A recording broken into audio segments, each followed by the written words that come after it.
E eu parece que esta história ainda me bate hoje na cabeça, não é? Obviamente que tem que haver uma dimensão de jogo na escola. Não tirem daqui do que eu vos estou a dizer que essa dimensão não é absolutamente essencial, não é?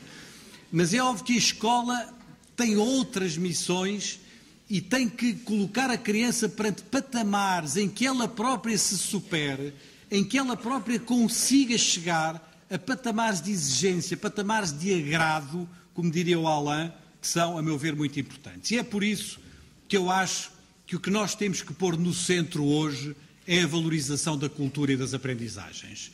Isto é evidente que a cultura e as aprendizagens não se fazem num vazio, que a cultura e as aprendizagens se fazem a partir de um sujeito que aprende, se fazem a partir de uma pessoa que aprende, que elas não são independentes de quem aprende, mas temos hoje, a meu ver, que colocar esse ponto em cima da mesa de uma maneira, na minha opinião, mais radical do que o fizemos no passado, retirando num certo sentido a criança do centro para colocar no centro o que é, a meu ver, a missão principal da escola, num sentido, eu ia agora elaborar sobre isso, mas já não vou,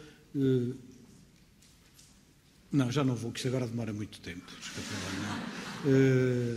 ia-vos falar de uma aprendizagem enriquecida, etc., mas isto já é uma coisa mais, depois, pronto, não é?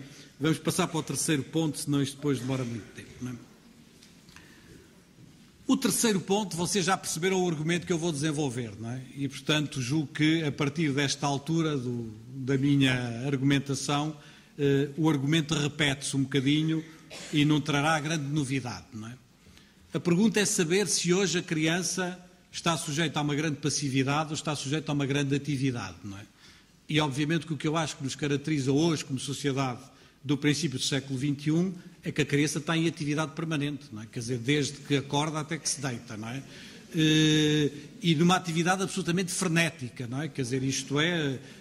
E, aliás, curiosamente, mais atividade frenética e que nós todos estimulamos ainda mais, porque mete-nos imensa confusão ver uma criancinha parada e quieta, achamos que ela está logo doente, não é? E vamos lá, como diriam os brasileiros, cutucar, não é? Para dar mais estímulos, não é? E, aliás, é uma coisa impressionante que eu não sou capaz de fazer, que o meu afilhado pequenino faz com uma aisance, com uma facilidade impressionante, que é estar a fazer 3 ou 4 coisas ao mesmo tempo. Quer dizer, isto é, ele está a fazer os trabalhos dele, está lá com o telemóvel, está a ver televisão, está a fazer mais não sei o quê. Portanto, há hoje uma hiperatividade das crianças, não é? E também muitas vezes na escola, com os problemas que todos conhecemos, não é? A esse nível. E, portanto, eu julgo que provavelmente nós estamos numa situação diferente daquela que era a situação há um século atrás, quando a pedagogia precisou de fazer esta ruptura, não é?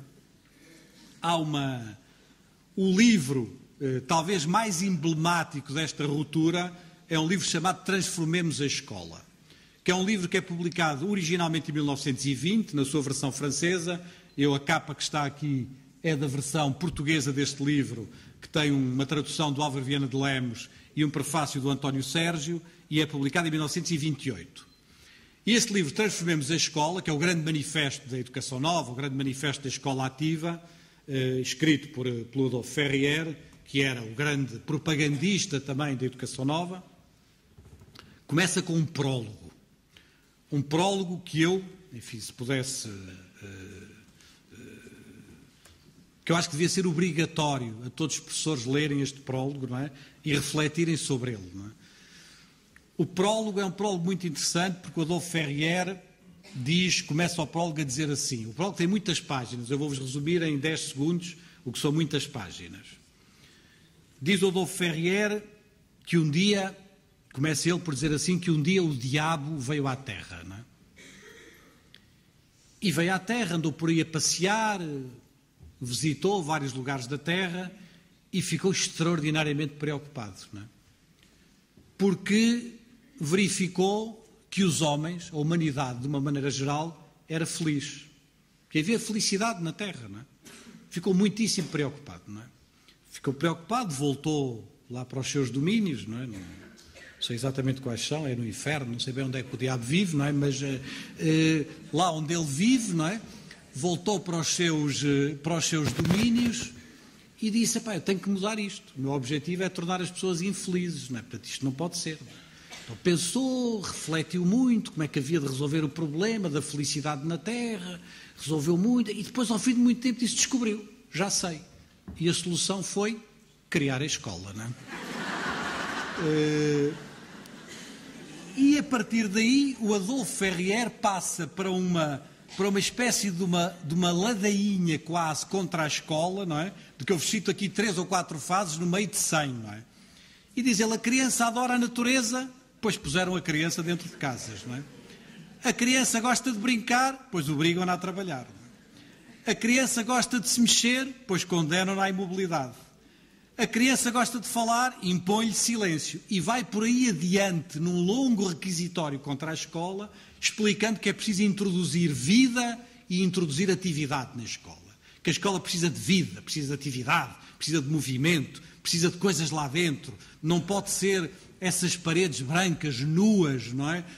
Tem que ser qualquer coisa com movimento, as carteiras não podem estar pregadas ao chão, tem que ser móveis, toda uma ideologia que é, obviamente, a dos métodos ativos e é aquela pela qual, em grande medida, nós nos batemos ainda hoje. O ponto, na minha opinião, é que nós hoje, na minha opinião, precisamos de passar da ideia dos métodos ativos para aquilo que eu chamo as abordagens, para não lhe chamar métodos, as abordagens reflexivas. Não é? Isto é, eu acho que nós precisamos, salvo melhor opinião, e desculpem-me a expressão, precisamos de reintroduzir silêncio na escola e silêncio na sala de aula. Não é? Tomem o silêncio do ponto de vista metafórico, se quiserem, não é? Mas tomem o silêncio nesta dimensão da reflexão, não é? Nesta dimensão de um olhar para dentro, não é? De um apelo a atividades que justamente a criança não tem na sociedade. O meu argumento é sempre o mesmo, não é? É dar à criança na escola aquilo que ela não tem na sociedade, não é? As crianças hoje não precisam de mais jogo, não precisam de mais ludismo, não precisam de mais atividade, não precisam de mais frenesim, não é? Precisa provavelmente de mais silêncio, de mais reflexão, de mais capacidade de diálogo do ponto de vista do ouvir e do falar com o outro. E eu julgo hoje que nós temos a obrigação de poder, de algum modo, mudar o nosso enfoque. E eu insisto sobre isto. Tudo o que eu vos estou a dizer não é para opor a criança no centro, os métodos ativos a uma outra realidade. Não é para dizer que isto são conquistas que já são nossas. Estas 4 conquistas que eu vos falei, elas são nossas. A educação integral, a criança no centro, os métodos ativos. Agora temos que ir um bocadinho mais longe. Eu não estou a recusar isto, não estou a opor, não estou a fazer uma dicotomia. Estou a dizer que temos que ir mais longe neste nosso caminhar pedagógico, nesta nossa abordagem. Tenho dito, aliás, que não sei quando é que posso escrever, quando é que poderei escrever um novo livro sobre coisas da educação. Espero que rapidamente, quando me liberte destes cargos reitorais, não é? Não sei bem o que é que lá vai estar dentro, mas sei qual é o título, não é? E o título há de ser, fica aqui a promessa, a pedagogia do silêncio, não é? E há de ser uma defesa do silêncio do ponto de vista metafórico como espaço da sala de aula. Eu tinha aqui uma outra reflexão sobre o Bachelard sobre isto, mas vou também passá-la para ir ao último ponto, ao ponto da pedagogia diferenciada.